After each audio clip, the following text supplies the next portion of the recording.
હે કૃષ્ણ, તારા સુધી પહોંચવા માટેનો રસ્તો અને સરનામું તો તે શ્રીમદ ભાગવદ્ ગીતામાં બતાવી દીધું છે, પરંતુ એટલો શક્તિ સારી હું ક્યાં છું કે આ માયાના બંધનો તોડી તારી સુધી પહોંચી શકું? માટે લેવા તો તારે જ આવવું પડશે.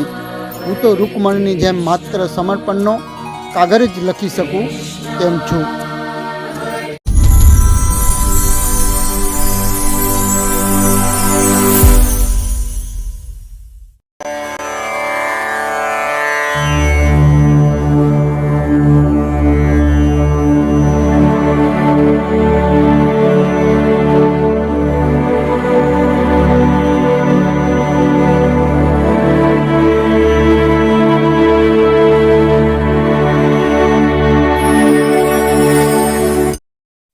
જય શ્રી કૃષ્ણ. વાલા સજ્જનો, માણસ જો સુખી કે દુઃખી હોય તો તેનું કારણ પોતાનું જ મન છે. મનથી જ માણસ સુખી કે દુઃખી હોય છે, અને તેથી જ કહેવાય છે કે જેને મનને સાધ્યું તેને જગતને જીત્યું. મન જ મુક્તિનું કારણ છે, અને તેથી આ મનના ઘડતર માટે આપણે શ્રીમદ ભગવદ્ ગીતાને આધારે અભ્યાસ કરી રહ્યા છીએ. આપણે આ વિષયની શરૂઆતમાં જ મનનું સ્વરૂપ સમજ્યા હતા કે અનેક જન્મના સંસ્કારોથી આ મન બને છે, અને તે સારા ખરાબ સંસ્કારોને કારણે જ માણસમાં સારા કે ખરાબ વિચારો ઉદ્ભવે છે. તો આ સંસ્કારોથી મુક્ત થવું હોય તો મનને ઉચ્ચ ધ્યેય આપવું પડશે. જો સારું ધ્યેય મનને પકડાવીશું તો સારા જ વિચારો મનમાં આવશે, કારણ કે સારા જ સંસ્કારો જાગૃત થતાં મનમાં સારા જ વિચારો ઉદ્ભવશે અને માણસને સુખી બનાવશે. અને તેથી માણસને ઈશ્વરનું ધ્યેય આપવામાં આવ્યું, અથવા ભગવાનના જેવા બનવાનું ધ્યેય આપવામાં આવે છે. અને ઈશ્વર જેવા બનવા માટે મનને રોજ તેનું ધ્યાન કરવાની ટેવ પાડવી પડશે, કારણ કે સ્વયં ભગવાને શ્રીમદ ભગવદ્ ગીતામાં કહ્યું છે કે હું તારા હૃદયની અંદર જ બેઠો છું. આમ ભગવાને પોતાનું સરનામું એ દ્વારા બતાવ્યું છે, અને પોતાની પાસે પહોંચવા માટેનો રસ્તો એટલે કે ધ્યાન બતાવ્યું છે કે તારું મન મને આપ, કે મારામાં મન જોડ તો તું તે રસ્તેથી મારી પાસે આવી શકીશ. આમ એક રીતે જોઈએ તો ધ્યાન એ ભગવાન સુધી પહોંચવા માટેનો રસ્તો છે. તેથી આપણે આગળના પ્રકરણમાં ધ્યાન માટે 3 બાબતો જણાવી કે જેનું ધ્યાન ધરવાનું છે તેની મૂર્તિ આકર્ષક, સુંદર અને મનને ખેંચે તેવી પ્રથમ તો હોવી જોઈએ. બીજું, સંસારના વિષયોમાંથી મન છૂટી આ મૂર્તિમાં સ્થિર થાય તે માટે સંસારના વિષયોમાં વૈરાગ્ય થવો જોઈએ. અને ત્રીજું, ધ્યાનની જીવનમાં અત્યંત આવશ્યકતા લાગવી જોઈએ. આમ 3 બાબત હોય તો જ ઈશ્વર પ્રત્યે, ઈશ્વરના સ્વરૂપમાં આપણું ધ્યાન સ્થિર થશે. ત્યાર પછી આપણે ધ્યાન માટે કેટલીક ધ્યાનમાં રાખવાની બાબતોની વાત કરી હતી, જેમાં પ્રથમ તો સમયની વાત કરી કે સમય ધ્યાન માટેનો એવો રાખવો કે જેમાં તમે કોઈ બંધન વગર લાંબા સમય સુધી બેસી શકો. તમે ધ્યાન કરવા માટેનો સમય સવારનો રાખો કે સાંજનો રાખો કે બપોરનો રાખો કે રાતનો રાખો તે મહત્વનું નથી, પરંતુ તેવો સમય રાખો કે જેમાં કોઈ બંધન ના હોય કે સમયની મર્યાદા ના હોય. કારણ કે જો તમારે પાસે સમયની મર્યાદા હશે તો તમારું મન ઈશ્વરમાં સ્થિર થશે નહીં.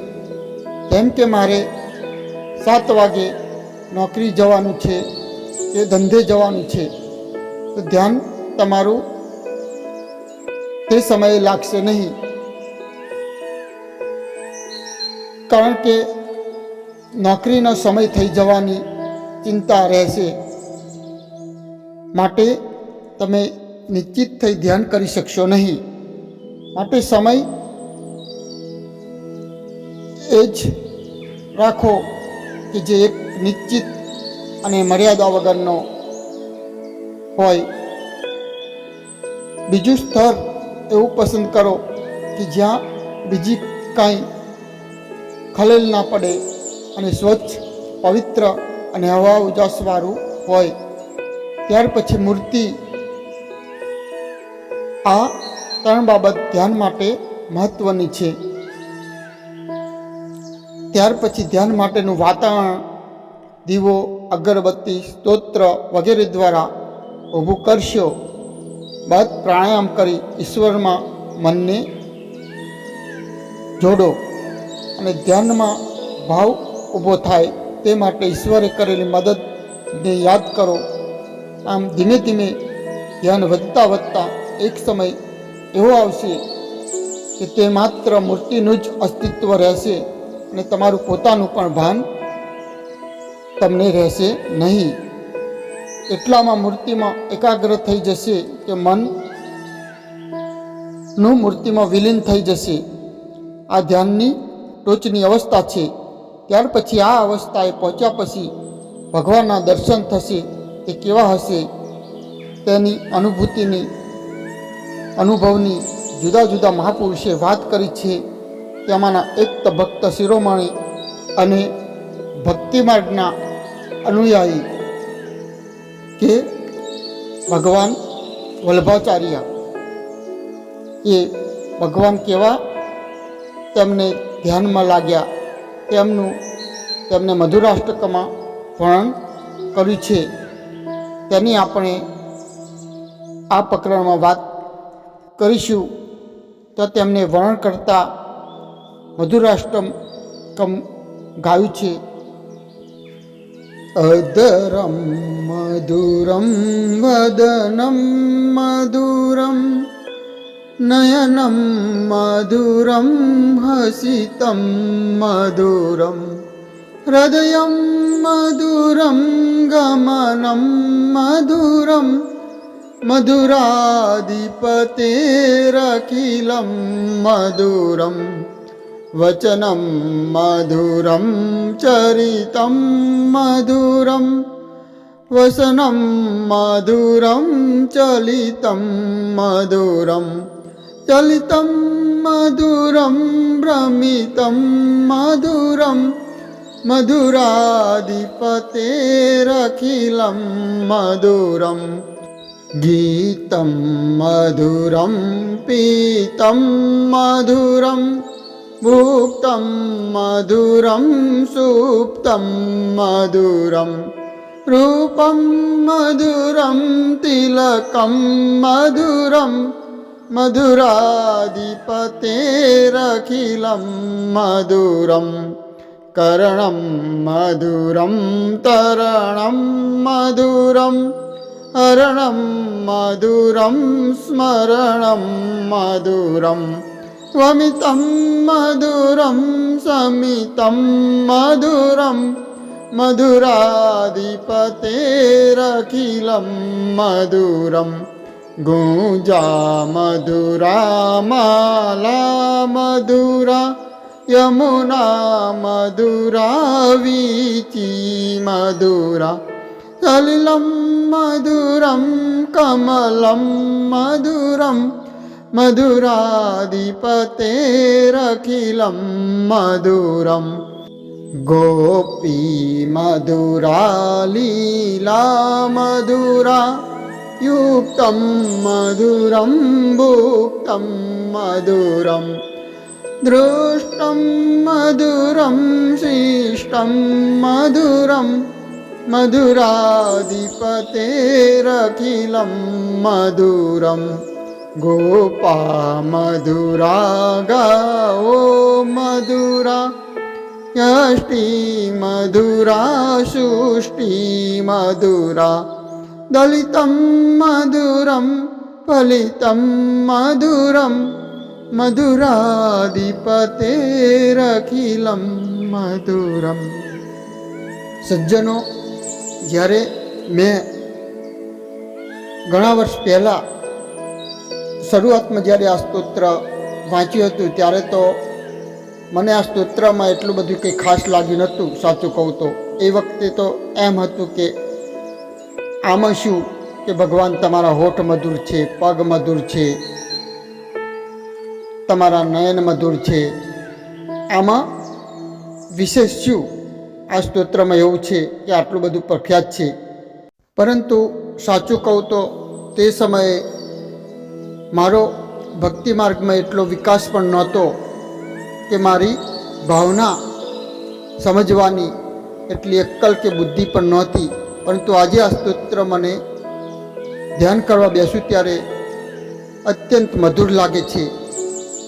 ને આજે જણાય છે કે ભગવાન વલ્લભાચાર્યને આ ધ્યાનમાં ભગવાનની થયેલી અનુભૂતિ જ છે કે વલ્લભાચાર્ય કહે છે કે ભગવાનના હોઠ મધુર છે. હોઠને અહીં મધુર શબ્દ એટલે કે સુંદર નહીં કહેતા, પરંતુ મધુર કહે છે. ભગવાનના હોઠ સુંદર તો કદાચ હશે જ, પરંતુ તેનાથી પણ વિશેષ મધુર છે. હવે કોઈ કહેશે કે આમાં શું વાત થઈ, મધુર અને સુંદરમાં શું ફેર? પરંતુ ભાવનાથી સમજીશું તો બહુ ફેર છે. સુંદરતા અલગ અને મધુરતા અલગ. કદાચ કોઈ વ્યક્તિ સુંદર હોય પરંતુ તેમ છતાં આપણને ના પણ ગમે, કારણ કે મધુર એટલે મીઠું થાય. વ્યક્તિમાં સુંદરતા હોય પરંતુ મીઠાશ કે પ્રેમ ના હોય તો આપણને દુઃખી કરશે. સુંદરતાથી જેવા આપણે ખેંચાઈશું, પરંતુ મીઠાશ ના હોવાથી, તેનામાં ભાવ વગરનો હોવાથી તે આપણને દુઃખ પહોંચાડશે, એ દુઃખ પહોંચાડી શકે. આમ અહીં મધુર શબ્દ મીઠાશના અર્થમાં વલ્લભાચાર્યએ કહ્યું છે. ભગવાનના હોઠ મધુર કેમ છે? કારણ કે તેમના હોઠનો જેને સ્પર્શ થાય તેનામાંથી વાંસળીના જેમ જ્ઞાનનું, પ્રેમનું સંગીત વહેવા માંડે અને તેનું જીવન પણ ભગવાનના જેવું મધુર બની જાય. આપણને સંતો, મહાપુરુષોના જીવન મધુર લાગે છે. તેનું કારણ શું? કારણ કે તે મહાપુરુષોના અહમનો નાશ થઈ જતા તેમના હૃદયમાં સ્વયં ઈશ્વર પ્રગટે છે. પછી ખોખું તે વ્યક્તિનું હોય છે, પરંતુ તે ખોખામાં સ્વયં ઈશ્વર બેઠા હોય છે અને તેની વાણીથી જ્ઞાનનો, પ્રેમનો પ્રવાહ વહેવા માંડે છે. તે વાણીથી કરોડો લોકોના જીવનોમાં સાંત્વના, ઉત્સાહ અને જીવન જીવવાની પ્રેરણા જાગે છે અને કેટલાય લોકોના જીવન બદલાઈ જાય છે. કેમ કે તે મહાપુરુષને ભગવાનના હોઠનો સ્પર્શ થયો છે. તો આ અર્થમાં વલ્લભાચાર્યને ભગવાનના હોઠ એ અધર મધુર લાગે છે.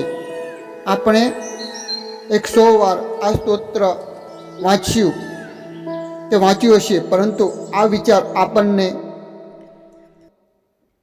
કદી આવ્યો છે? આ ભાવથી આપણે આ સ્તોત્ર વાંચીશું તો આ સ્તોત્ર ગાવાનો આનંદ ઓર આવશે. આ સ્તોત્ર ગાવ ત્યારે ભગવાનના અધરના દર્શન કરો અને આ ભાવના ઊભી કરો કે હું કૃષ્ણ, મારે તારી વાંસળી બનવું છે, મને તારા હોઠનો સ્પર્શ કરાવ, તારા હોઠનું ચુંબન કરાવ, જેથી મારું જીવન પણ સંગીત બની જાય. ત્યાર પછી ભક્ત શિરોમણી કહે છે કે ભગવાનના નયન મધુર છે. નયન એટલે લોચન, આંખ. કોઈ પણ વ્યક્તિના આકર્ષણનું મુખ્ય જો કોઈ અંગ હોય તો તે આંખ છે. અમુક વ્યક્તિની નજર એટલી આકર્ષક હોય કે તેની દૃષ્ટિથી આપણા હૃદય પર કાબૂ કરી લે. ગુરુ, સંત, મહાપુરુષની આંખો આવી હોય છે, કારણ કે તેમની નજરથી ઈશ્વર જગત જોતા હોય. પરંતુ આ તેવા સંતો કે જે ધ્યાનની ટોચની અવસ્થાએ પહોંચીને ભગવાનના અંગ બની ગયા હોય છે અથવા ભગવાનમાં ભરી ગયા હોય, પછી ઈશ્વર તેમાં હૃદયમાં બેઠો બેઠો બધું જોતો હોય, જગતને જોતા હોય છે. તો ભગવાનની આંખ મધુર છે. એટલે કેવી? તો ભગવાનની આંખ પ્રેમની છે.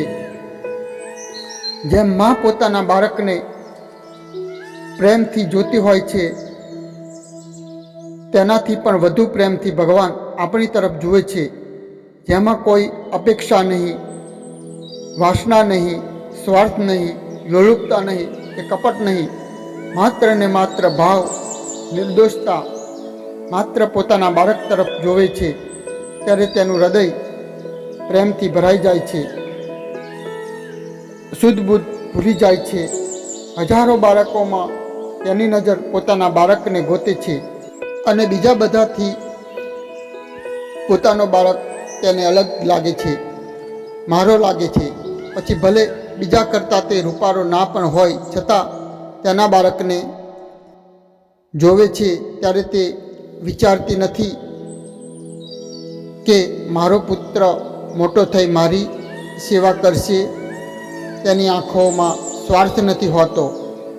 તેથી કહેવાય છે કે મા તે મા, પુત્ર કુપુત્ર પાકે, પરંતુ માતા કુમાતા થતી નથી. તેના હૃદયમાંથી તો હર હંમેશ તેના પુત્ર માટે પ્રેમ જ વરસતો હોય છે. આમ ઈશ્વરની દ્રષ્ટિ પણ આવી હોય છે. કેટલાય બાળકો માયામાં પડી તેને ભૂલી ગયા છે, તો ઘણા ભગવાનને ગાળો પણ આપે છે. પરંતુ ભગવાનથી વિશાળ ભાવનાથી જોવે છે કે મારો ગાંડો દીકરો છે, ના સમજ છે, હશે કાલે ડાયો બની જશે, જે મારી પાસે આવશે. આમ ભગવાનની દ્રષ્ટિ ગોતે છે કે મારો કોણ છે, કોઈ મારું કામ કરવાવાળો. બીજું, ઈશ્વરની આંખ કેવી છે? તો સૂક્ષ્મ છે. તે પોતાના ભક્તની ઊંડાણમાં રહેલા દોષને જોઈને દૂર કરે છે ને તેના ગુણને બહાર લાવે છે. જ્યારે મૂર્તિનું ધ્યાન ધરીએ ત્યારે આ ભાવના કરો કે ભગવાનના નયન મને પ્રેમથી જોઈ રહ્યા છે. ત્યાર પછી ભગવાન વલ્ભાચાર્ય કહે છે કે ભગવાનનું હાસ્ય મધુર છે. ભગવાનનું હાસ્ય કેવી રીતનું મધુર હોય? તેમાં તેમને શું દેખાણું? તો ભગવાનનું હાસ્ય મધુર છે તેનું કારણ ભગવાન ભક્તના દોષ, તેની ભૂલ, તેની ત્રુટિઓને હસી કાઢે છે. તેમના હાસ્યમાં કોઈને ઉતારી પાડવાનું હોતું નથી, પરંતુ પોતાના ભક્તને કે બાળકને આવતો જોવે છે ત્યારે હસીને કહે છે, આવ્યો બેટા, મને ખબર જ હતી કે તને મારા સિવાય નહીં ગમે, તો એક દિવસ મારી પાસે આવીશ જ. આમ ભગવાનના હાસ્યમાં મધુરતા છે. બીજું, જ્યારે જગતના સંઘર્ષમાં ભક્ત નિષ્ફળ થઈ હારી થાકી ભગવાન પાસે જાય છે ત્યારે ભગવાન એવું હાસ્ય કરે છે કે આપણે બધો થાક ઉતરી જાય છે અને આપણે ગયા હોઈએ છીએ ભગવાન પાસે ફરિયાદ કરવા, પરંતુ તેમનું હાસ્ય જોઈને આપણે બધી જ દુઃખ ભૂલી જઈએ છીએ. અહીં મને સ્વામી વિવેકાનંદનો પ્રસંગ યાદ આવે છે કે સ્વામી વિવેકાનંદના જીવનમાં યુવાનીમાં ખૂબ જ ગરીબી હતી. તેમનો પરિવાર ભૂખમાં કે ખાવાના પણ સાસા હતા. નોકરીની શોધમાં ભૂખ્યા દર સ્વામીજી રખડે, પરંતુ ક્યાંય નોકરી ના મળે. તે પોતાના ગુરુ રામકૃષ્ણ પરમહંસને કહે છે કે તમે તો મહાકાલી સાક્ષાત હાજરા હજુર છે, તો તમે માતાજીને પ્રાર્થના કરો, મારી ગરીબી દૂર થાય. ત્યારે રામકૃષ્ણ પરમહંસ હસીને કહે છે કે જા, તું જ જાને અને મા પાસે માગી લે. અને જ્યારે સ્વામી વિવેકાનંદ મંદિરમાં જાય છે ત્યારે સાક્ષાત મહાકાલીના દર્શન કરે છે, પરંતુ જે માગણી માટે ગયા હોય છે તેની કાંઈ જ વાત જ કરી શકતા નથી. આમ 3 વાર જાય છે, પરંતુ 3 વાર આવું થાય છે. મતલબ મારે કહેવાનું કે જ્યારે આપણે ભગવાન પાસે જઈએ છીએ ત્યારે તેમના હાસ્ય માત્રથી આપણે બધી જ ફરિયાદ દુઃખ ભૂલી જઈએ છીએ. અને તેથી જ વલ્લભાચાર્યને ભગવાનનું હાસ્ય મધુર લાગે છે. તો મિત્રો, આ સ્તોત્રની મીઠાશ જ કંઈક અલગ છે. જે મહાપુરુષને ભગવાનના દર્શન થયા છે તે કદી કહેતા નથી કે મેં ભગવાનને જોયા છે, પરંતુ આવી રીતે સ્તોત્ર દ્વારા આપણી આગળ તેમના રૂપનું વર્ણન કરે છે. આ ટોચની અનુભૂતિ છે. ગીતા એ ગંગાનો પ્રવાહ છે, અને જેમ ગંગાના ઘાટ પર અલગ અલગ તીર્થો આવે તો તેને નમસ્કાર કરી આગળ વધવાનું હોય, તેમ વિચારું છું કે આ સ્તોત્રને નમસ્કાર કરી આગળના પ્રકરણ પર જઈએ, કારણ કે આ સ્તોત્ર ઉપર અનેક ઓડિયો બની શકે તેમ છે. તો તમારો શું અભિપ્રાય છે? કોમેન્ટ દ્વારા અવશ્ય જણાવશો. આ સ્તોત્રને નમસ્કાર કરી આગળ ભગવાનના શંકરાચાર્યના થયેલ કૃષ્ણની અનુભૂતિ ઉપર જવું છે કે આ સ્તોત્ર પર વધુ ઊંડાણમાં જવું છે? આપ જણાવશો, કારણ કે હજુ તો અનેક મહાપુરુષોને ભગવાનની જે અનુભવોની વાત કરી છે, તેમને જે અનુભૂતિ થઈ છે તેની વાત કરવાની છે. તો હું આ અસમંજસમાં છું, નિર્ણય લઈ શકતો નથી કે આ સ્તોત્રથી વધુ અભ્યાસ કરવો કે આગળ જવું. પાણીમાં ઊભો રહું તો ડૂબી જાઉં છું, અને બહાર નીકળું તો કોરો રહી જાઉં છું જેવી સ્થિતિ છે. તો નિર્ણય આપની પર છોડું છું. આપ કોમેન્ટ કરી અવશ્ય જણાવશો. જય શ્રી કૃષ્ણ.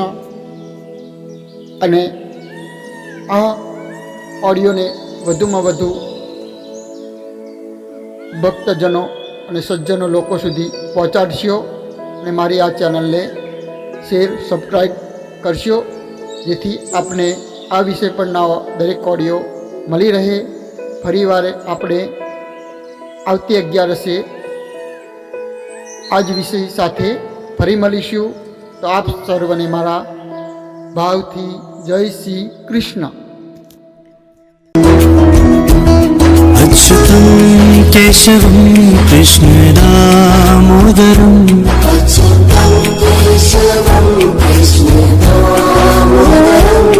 अच्युतं केशवं कृष्णदामोदरम्